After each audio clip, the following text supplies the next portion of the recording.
This is BBC News. Welcome if you're watching here in the UK or around the globe. I'm Louisa Pilbeam. Our top stories. This is BBC News, the headlines. Well, the US President Joe Biden there speaking about China, speaking about Russia as well, saying Russia started this war and they can end this war.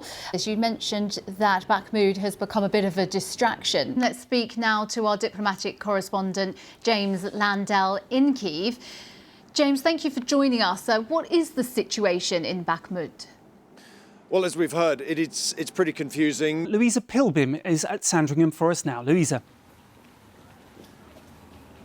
Yes, hi Nikki. We saw King Charles walk into the church with his wife, Queen Camilla, and a crowd had gathered of around 100 people. They were hoping that they might be able to speak to the king and give their warm wishes. But perhaps the king felt that he had given his heartfelt message, because last night he did release a statement. So there are around 1,500 police from across the country policing this kind of event week after week, and upwards of £25 million has been spent over just the first couple of months since the 7th of October Hamas attacks on Israel. And he said, the organiser, that he feels that this is over-policed, in his words.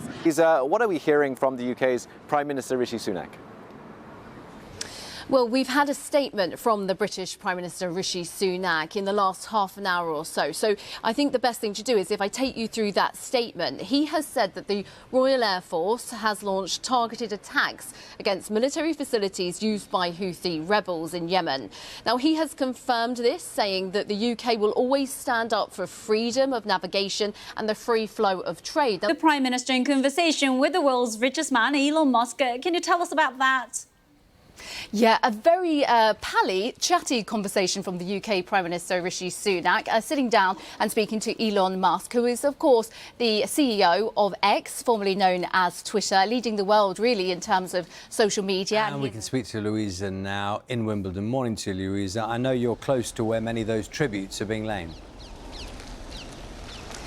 Yes, Charlie, morning. Yep, I'm right here, right outside the school, where around 200 bouquets of flowers have been left, and soft toys and cards, some of them from children, clearly written by children, saying that they're devastated and their hearts are broken. Plans for more closures to come? Yeah, morning, Sally. I am the bearer of good news in the sense that the M25 is flowing freely this morning. That's what you want to hear on a Monday morning, don't you? Here's Louisa again. Hi, afternoon. Hi, Jane. Afternoon. Yes, Wimbledon has become the first major tennis tournament to ban Russian and Belarusian players due to the Russian invasion of Ukraine. Thousands have gathered to pay tribute to one of cricket's greatest stars, Shane Warne.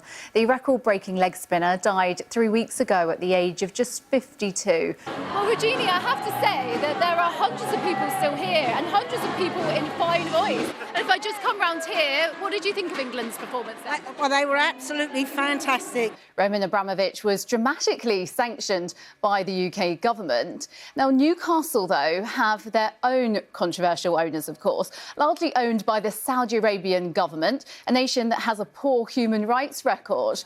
In fact, Elon Musk came up with this idea partly, he says, because he read a series of novels that are science fiction. But there's a lot of science and fact behind this. So basically, Neuralink, they implant this tiny computer into, well, they have done, into this patient's brain. And then it's able to, that person is then able to move just by the power of thought. And if you come down to the exhibition, you actually get to try on one of these tiaras, my favourite part. And I have winkled out this one here, goes with my jacket. There we are, I've got to put it on just right. There we are, what do you think? Do stay with us here on BBC News. We'll have plenty more for you a little bit later on.